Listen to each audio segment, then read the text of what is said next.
Nous arrivons donc au 15e cours sur le l'écouter de Sod, le conseil de Rabbeinu, Emet Be'emuna, la vérité et la foi. Asheker mazik le'naim begashmiyut ou beruchaniut. Rabbeinu nous enseigne que le mensonge abîme les yeux dans le domaine de la matérialité et dans le domaine spirituel. Ce qu'il veut nous dire ici, certainement, c'est qu'en fait, ça abîme la vision, notre vision du monde. Comme un dicton français qui est bien connu, il voit le monde à son image. Mais cette chose est totalement vraie, c'est-à-dire que nous voyons tous le monde à notre image. Ça veut dire quoi? Ça veut dire que selon notre compréhension que nous avons de ce monde, comme ça nous voyons le monde. Et donc chacun voit le monde en fonction de sa compréhension qu'il a du monde. C'est une chose tout à fait claire. Et personne ne voit le monde de la même manière. Et à mesure que nous évoluons, notre vision du monde change aussi en permanence. Donc une chose très importante de comprendre que finalement, le monde n'est qu'un reflet de nous-mêmes. Ce que nous voyons dans le monde, c'est un reflet de nous-mêmes. Et bien sûr, pour celui, malheureusement, qui se sert du mensonge à son profit, celui-là, le mensonge va abîmer sa vision du monde. Que ce soit une vision spirituelle, bien sûr, où il en sera très loin, ou même une vision matérielle du monde. Et à cause de ça, bien sûr, il pourra tomber dans des travers, dans des choses très difficiles. Kshaomer sheker, donc celui qui dit le mensonge, qui ment.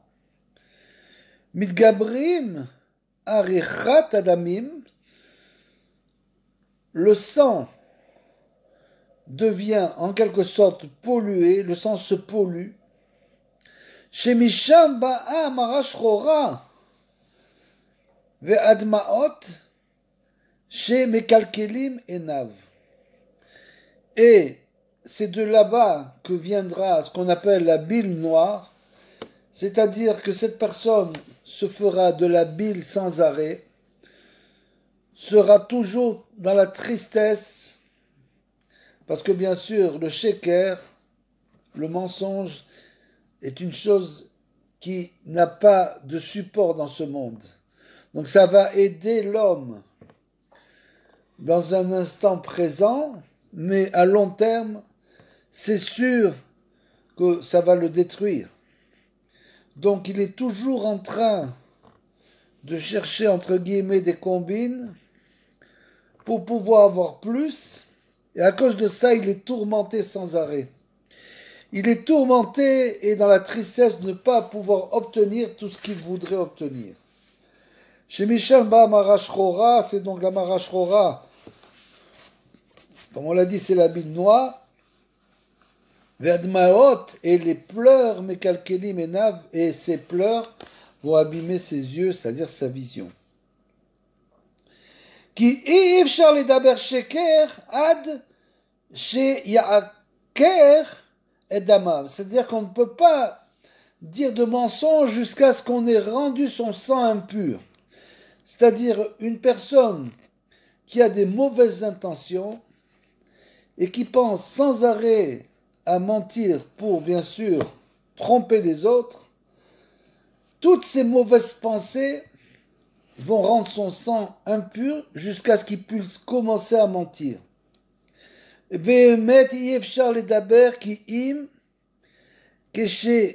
כשמזכר מקודם את הדמים.